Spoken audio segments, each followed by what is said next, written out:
Good afternoon, sir. I'm Police Executive Master Sergeant Arsenio Kibali. Ano na? And Police Executive Master Sergeant Arsenio Kibali, sir. Bali, The honor. And I believe to the report of our district director, sir. SPD, okay. Yes, sir. Si Balya, si PMS Arsenio kay Balya, di ba? Ito yung ano, ikaw yung ano. Ikaw daw yung kumuha ng Rolex, totoo yan? No, sir.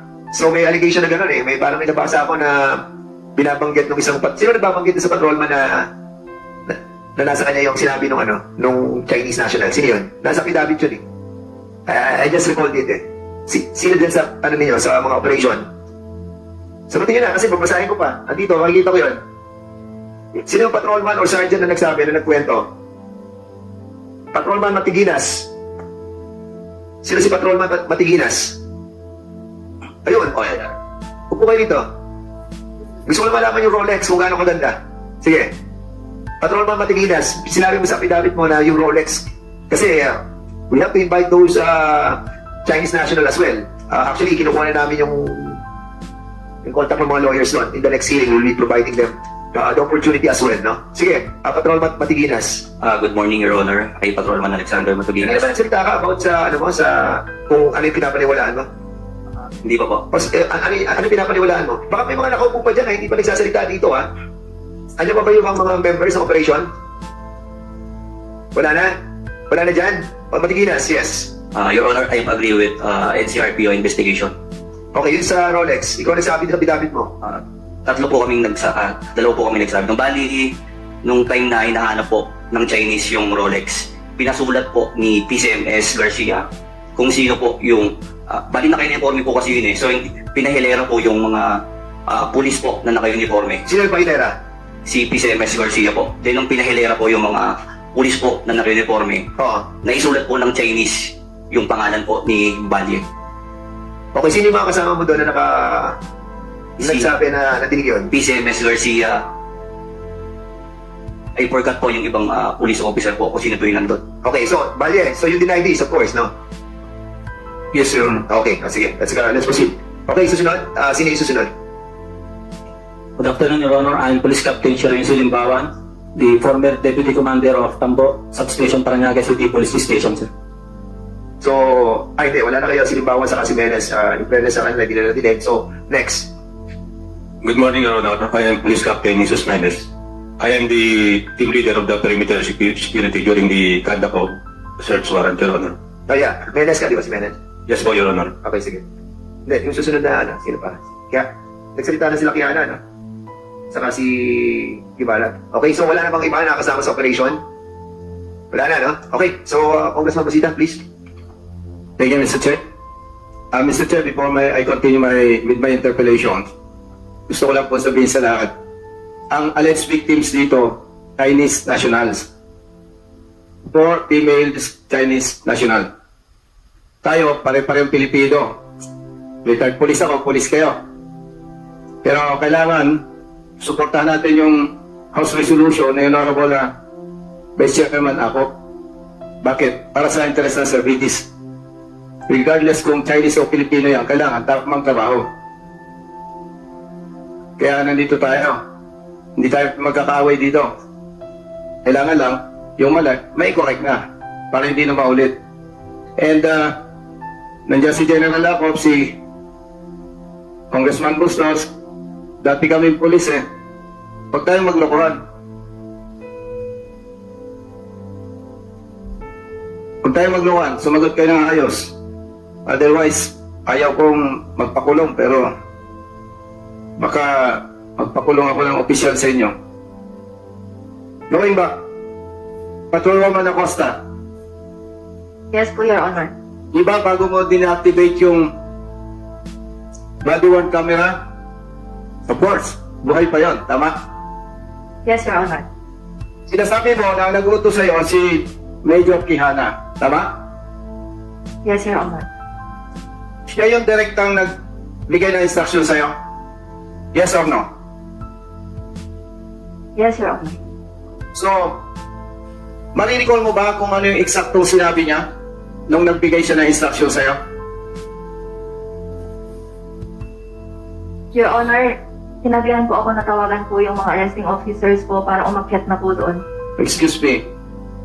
Baka ipasama kita ipakulong sa for contempt. And At tinatanong ko sa'yo, ano yung nare-recall mong instruction sa'yo na para i-deactivate mo yung body-worn camera? yun po Your Honor. Sinabi po sa akin, Your Honor, na tawagan po yung arresting officers. Andun ko po tinanong, Sir, Your Honor, kung pwede kong patayin yung DWC. Mr. Chair, pinapaikot tayo nito si Policewoman Acosta Sinabi mo, ang may instruction na deactivate yung body-worn camera si Major Quijana. Paano mo nasabi na nagbigay siya ng instruction samantalang sinasabi mo may pinapatawag sa'yo na arresting officers? Your Honor, bago ko po patayin yung BWC, yun po yung instruction sa akin, Your Honor. O sige, tapos bumalik ka. Pagkatanong ko po nun, Your Honor, pinatay ko na po yung BWC, saka ko po tinawagan yung arresting officers, Your Honor. Nakikita po doon, Your Honor, sa CCTV po. Hindi, paano mo ngayon sasabihin sa committee na to na si Major Quijana ang may instruction sa'yo? Sa kanya po ako nagtanong, Your Honor. Anong itinanong mo sa kanya? Kung papatayin yung BWC, Your Honor. Anong sabi niya? Yes po, Your Honor. Paano mo siya tinanong? Kung pwedeng patayin yung BWC, Your Honor, since tatawagan ko po yung arresting officers, Your Honor. Di ba ang procedure sa BWC, from the time na nag-arrive kayo sa location, open na yun. Hindi mo naman pwedeng patayin yun.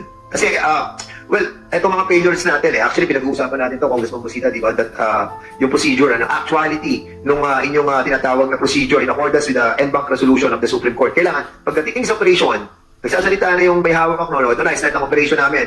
So, binubuksan na namin yung aming body-worn camera. Doon, start na yun Kung hindi mo na siya pwedeng patayin violation na yan pag pinatay mo. And that's the reason why you have the 27-minute gap na sinasabi nila General Natates. That is a violation. There is a tendency for you to hide something. That's the reason why you turn it off. Now, ngayon, kanina nagsasabi kayo na naniniwala kayo sa istorya ni General Natates. Ibig sabihin ko, naniniwala ka sa istorya niya.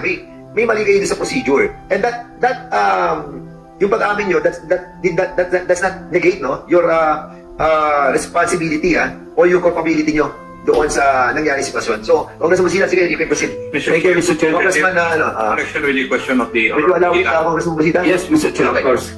Iya, bakit kailangan mong tanungin yung boss mo kung papatayin mo yung body-worn camera? Bakit kailangan? May inuutos po kasi sa akin, Your Honor. Ano yung iniuutos sa inyo? Yung tawagan po yung arresting officers. So in other words, ang sinasabi mo, wala pa sa lugar na yun yung mga arresting officers, tatawagan nyo pa. Kasi may grupo na nauna. Tama? Hinintay po kasi ng arresting officers, Your Honor, yung mga witnesses po sa baba, Your Honor. Kaya nga, kasi ibang grupo yung mag-aresto pagkatapos na maklear ng mga naunang elements na pumasok doon sa 1811. Tama? Your Honor, arresting officers together with the seizing po, Your Honor. Hindi mo naman ako sinasagot, Tiha Mamaya, pag nainis ako, I will cite you for contempt. Sagutin mo yung tanong ko. Yes po, Your Honor. Ang tanong ko, bakit kailangan tanungin mo yung si Police Major Quijana kung papatayin mo yung BSW? Samantalang alam mo dapat na hindi pinapatayan. Dahil pinatawagan po sa akin, Your Honor, yung mga arresting officers po na wala pa po sa taas, Your Honor. Bakit nga kailangan patayin mo? I-record nun lahat ng ginagawa ninyo Okay, tanungin natin si, para in relation to that. Ano ba yung ginamit mong body-worn camera? Body-worn camera o ERD? Kasi kung inuutusan ka, natawagan yung arresting officer, baka ang gamit mo ay ERD. Yun din ang gagamitin mong pantawag. Tinutulungan na kita sa justification mo, anong gamit mo? BWC, Your Honor. Body-worn. So, body-worn camera. So, hindi mo na siya dapat pinatay. Kung body-worn camera siya, nakalagay sa dibdib mo, pwede ka naman tumawag na inutusan ka. So, ang reason, bakit mo pinatay? Ang tanong, ba't mo pinatay? Yes. You want to answer that? Mr. Chair, if I may. Ulit mo na. Sige, you can proceed. Tapos na yung question mo, no? Mr. Chair, with the indulgence of Congressman Busita, just for 10 seconds. 10 seconds now. 10 seconds. Okay, Go ahead. Yes. Congressman Busita. Bustos. I would grab this opportunity kasi dito yung mga polis. At naka-live tayo, di ba? So maraming nanonood na polis sigurado. Para hindi na po maulti to. Section Next paragraph of section 3, babasahin ko sa inyo. Both video and audio recordings, functions of camera shall be activated as soon as the officers arrive at the place of arrest. No? Palinaw ito, huwag nyo nang tanongin yung boss nyo, kapag inutusan kayo, may ibang plano. So, kahit anong ranggo nyo po, no, kahit anong ranggo nyo, mas mababa ka doon sa nagutos sa'yo, panindigan mo ito. Kasi ang loyalty natin is sa tao. Thank you, Mr. Chair. Thank you, Mr. Chair. Yes, sir. Eksakto. Policewoman Acosta, Yes, Your Honor. bigyan ka namin ng chance na umayos ang sagot mo, ha? Paano ka? Kasi ayaw mong sabihin yung totoo, eh. No? Alam mo, kahit mabay tayo, napipikon din tayo, no? Kasi parang nagsisinungaling ka, eh. Pag hindi mo ayusin, believe me, papakulong kita. Ngayon. Nagtanong ka kay Major Ihana o hindi?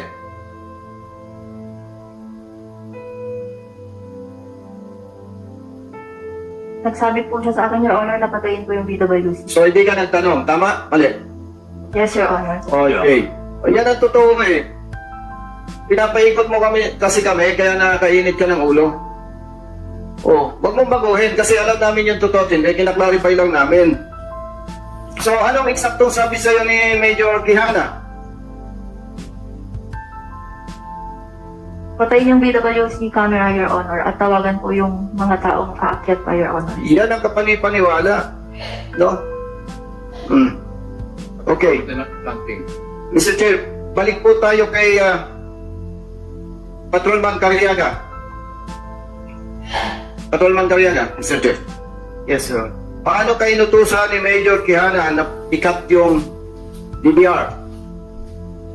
Your Honor, simulan ko po dun sa naging tasking ko po talaga. Ang tasking ko po talaga is searcher po ako. Since kami lang po yung naka-uniform dahil searcher po kami, kami po muna yung dineploy dun sa baba as perimeter security para po i-hold po yung mga security para hindi po makompromise yung operations. Then, tinatawag na po kami paakyat po. Nung pag-akyat po namin, tinatawag po kami ni Deputy. Nung tinawag na po ako, Sinong deputy, by the way, Mr. Chair? Major Quijana. yes po, Your Honor. Deputy siya ng Special Operations Unit ng SPD, tama? Yes po, Your Honor. Okay. So, nung ipatawag, nakarap po siya, anong specific instructions sa'yo pertaining to this, yung pagputol ng DBR? Sabi lang po sa akin, bunutin mo na yung CCTV. After na bigyan ka ng instruction na bunutin yung cord sa CCTV, ano pa yung sinabi niya? Wala na po. Ano na lang po ako sa kanya. Sinunod yun na po yung instruction niya kahit ano po sa akin. Alam mo, may tinatawag tayong lawful and unlawful orders. Yes po, sir. Oh, by the way, thank you at nagsasabi ka ng totoo para hindi nainit ulo namin. Yes, Your Honor. Is it lawful or unlawful order? Unlawful po. Oh, clear. Major Quijana, Mr. Chair, dalawang police non-commissioned officers yung nagsasabi na inutusan mo. Yung isa, i-deactivate yung body worn camera and the other one is bunutin yung cord ng DVR. I-deny mo pa rin ba yung sinasabi nila o hindi? Your Honor, wala po akong inuutos na gano'n, Your Honor. Okay. Patrolwoman Acosta, siyempre, nung utusan ka niya, allegedly, naka-on pa yung camera, tama? Yes, Your Honor. Yes. Mr. Chair, pwede po bang ma-find out natin or ma-present yung camera?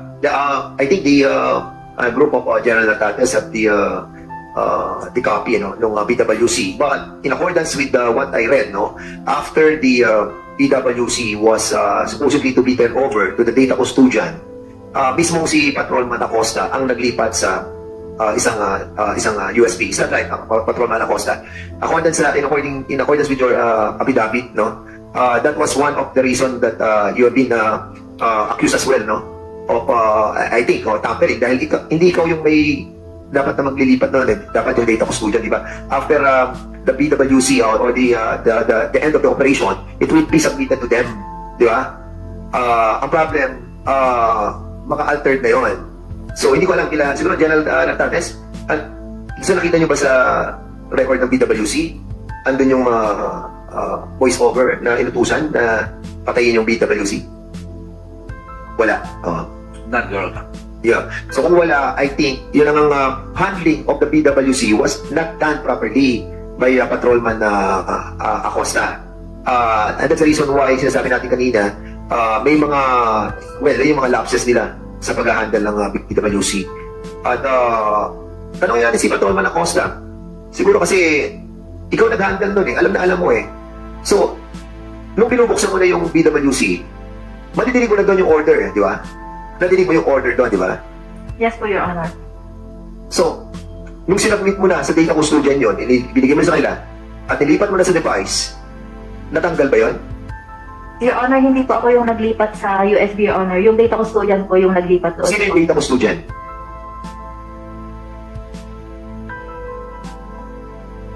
Data custodian, alam niyo yun. Okay, magtuturo pa ba kayo? Sino yung may hawak nung kopya? Your Honor, ang nagre-receive po kasi nung body worn camera after ng operations is yung duty po namin dun sa may taas Sino po. duty at that time? Si Pat Taguba po. Sino? Patrolwoman Taguba. Taguba? Opo. Kasama pa siya dito sa operation, hindi? No po, duty po siya dun sa may taas namin siya. So, doon may tinurn over. Sa command center po. Doon po kasi nanggagaling yung BWC namin. Doon din po namin sinusurrender, Your Honor. Okay. So, right away, pagdating doon sa end of operation, pagbalik niyo sa SPD, isinurrender mo ba yan? Tingnan mo yung affidavit mo, ha? Kasi baka mamaya magkamali ka. Kasi sa affidavit na I read, ikaw naglipat, tapos ibinigay niyo sa data custodian. Yun ang pagkakabasa ko. Correct me if I'm wrong. Kasi pag iba sinabi mo, tapos binasa ko ulit mamaya yun, it can be cited for contempt, ha? Sige, go ahead. Patrolman, Acosta. Nilipat mo ba? Ikaw naglipat? This is the right time for you to answer rightly, ha? Kasi pag na-compare namin yan, natatandaan ko, doon sa affidavit mo, inilipat, tapos saka dinala sa data custodian. Ang tanong kasi doon, ang susunod namin tatanong, kung wala nakita sila General Natates, ibig sabihin, may nagtanggal bago nyo sinabi sa data custodian. Aminin nyo na kung kasi malulubog kayo lalo. Your Honor, yung BWC po kasi, na-extract lang po yun, Your Honor, doon po mismo sa message center, Your Honor. Hindi po kami pwedeng mag-extract doon, Your So Honor. in other words, hindi ikaw naglipat nung from body-worn camera, nilagay nyo sa pinaka-mother unit, tapos yung data custodian na nakakita nun. Yun po yung Your Honor, siya po yung... Binigay lang po namin yung BWC, Your Honor, at hinintay lang po namin na ilagay sa USB, Your Honor. Okay, sige. So, in other words, Congressman Busita, we will be asking the data custodian to be present at the next hearing. Thank you, Mr. Chair. General Natates, sir. Ito po sa report, nabanggit ninyo na dine-activate yung body-worn camera and pinutol yung DVR. Kaya po ba natin itong i-prove, Mr. Chair? Yes, Your Honor. Mr. Chair, kailan po kaya ma-improve ng Honorable Regional Director ng NCRPO yung sinasabing dine-activate and kinat na DVR? When kaya po? When? Yes, Your Honor. Actually, during the conduct of investigation and full-blown investigation, we're able to secure the DVR or the CCTV, including the footage of it. Okay. Thank you, Mr. Chair. So, kailan po natin ma-present yun, yung video na yun? Video footage, Mr. Chair. Yes, Your Honor. We can present now about the CCTV footage inside the premises where they search, including the CCTV footages outside the building or at the parking, at the hallway of the building, particularly on the 18th floor, para makita doon who are the personnel who entered the premises, including their actions thereat, kung sino yung mga yon, and including the CCTV. The CCTV on the hotel near the Southern Police District, particularly dun sa Bayani Road, where they kept the money, including footages of our usual investigation, informal investigation or interview to personnel who were investigated. Nandun sir kung ano yung sinasabi nila, including the interview by myself, by DRDO, General Attorney Gorat, and different officers and witnesses on Lieutenant Guevara, Lieutenant Colonel Guevara. Thank you, General Nartates. So, Mr. Chair, General Nartates, are you telling us na nagsisinungaling si Major Quijana para sabihin niya na hindi siya nagbigay na instruction to deactivate body worn camera at ikat yung DVR, Mr. Chair? I believe in the statement of the two PNCOs who testified that they were ordered by Major Quijana to get or deactivate the vehicle. Yes, Mr. Chair. Balikan ko lang si General Nartates. Di po ba bago ikat yung DVR and bago i-deactivate yung body worn camera, may makikita tayo doon na nagbigay ba talaga siya ng instruction o hindi? Can we produce the evidence, Mr. Chair? We cannot say that only the statement of the two PNCO, Your Honor. Mr. Chair, na-preserve po ba yung video doon sa body worn camera? Bago ikat or i-deactivate? Na-preserve po ba hindi? It was preserved, Your Honor. So kaya nating i-prove, Mr. Chair, kung sino nagsisinungaling sa mga ito. Interested po kasi ito. Very interesting tong issue na to. Para ngayon pa lang, maside for contempt na natin, Mr. Chair, yung nagsisinungaling. Otherwise, para tayong nag-dribble lang dito. That's my point, Mr. Chair. So, General Nartates, can we get the evidence? Yes, Your Honor. If can we allow the personnel from Regional Intelligence to present it? Mr. Chair, pwede po ba? Baka may present yung ebidensya, Mr. Chair. Ano yan? Na nagbigay ng instruction si Major Quijana doon sa tatlong PNCO. That's a very same questions that I was asking kung na-record ba yun sa yung Major Quijana was telling Patrolman Acosta that he turned off yung kanyang body worn camera. You were asking that, ano? Di ba? Yes, Mr. Chair. In the negative. Negative, Your Honor. So negative yung area yun, wala sila doon. Siguro tinatanong mo yung sa CCTV, yung gamit Yes. sa CCTV. Yes, Mr. Chair. So during that time, Patrolman Acosta, nakabukas ang body worn camera, correct? Nung pinakat yung CCTV. Ayun, yung No, Mr. Chair. BDR. Dalawa po yan eh. Siyempre, Mr. Chair, naka-on yung body worn camera. And nung magbigay ng instruction, na-record yun eh. Yes, oo nga. Kaya meron ba tayo nun na General Nartates? Doon sa body worn camera? Na in-order yung pagkat nung... Wala, Your Honor. None, Your Honor. Dali, yung body worn camera, meron siyang voice over, di ba? Meron siyang voice recording, di ba? Yes, So, Your sa Honor. inyong review, wala yung... ganun, Negative, Your Honor. negative. Okay, negative, Congressman. So kung gano'n, Mr. Chair, talagang magiging hati yung opinion po ng PNCOs whether alin yung totoo, yung report ng RD or ng District Director. Kasi sinabi nga po dito na binigyan ng instruction, dini-activate yung body worn camera at kinat yung DVR. Anyway, mag-proceed na lang po ako doon sa next clarificatory questions ko po, Mr. Chair. Yung po bang sinasabing recovered or seized firearms with 2 magazine, yung po ba ay nandun sa search warrant, Mr. Chair? Mr. Chair, General Mariano. Sir, based on the report, sir, I'm not part of the law to implement the SW, Mr. Chair. The best person to say is the Chief of the DSOU, Mr. Chair. Okay, Colonel Guevara, Mr. Chair. Colonel Guevara, kasama ba doon sa search warrant yung dalawang M16? Nabanggit dito, 2 firearms and 2 magazines of M16. Yung bang binabanggit dito ang firearms, M16? Or hindi? Yes, Your Honor. It was included in the application of search warrant. 2 short firearms and 1 M16, Your Honor. So, kung short firearms, long firearms, yung 2 firearms. 2 short firearms, Mr. Chair. And merong 2 magazines for M16, right? Yes, Your Honor, Mr. Chair. So, Di ba laging magkasama yan yung magazines and firearms?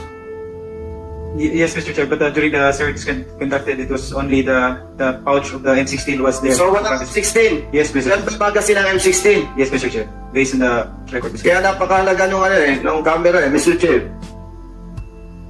Okay. Allegedly, almost 5 hours na binilang yung pera doon sa unit, doon sa room. May counting machine. Sino ang nagsabi na yung pera is 27 million? Colonel Ibarra.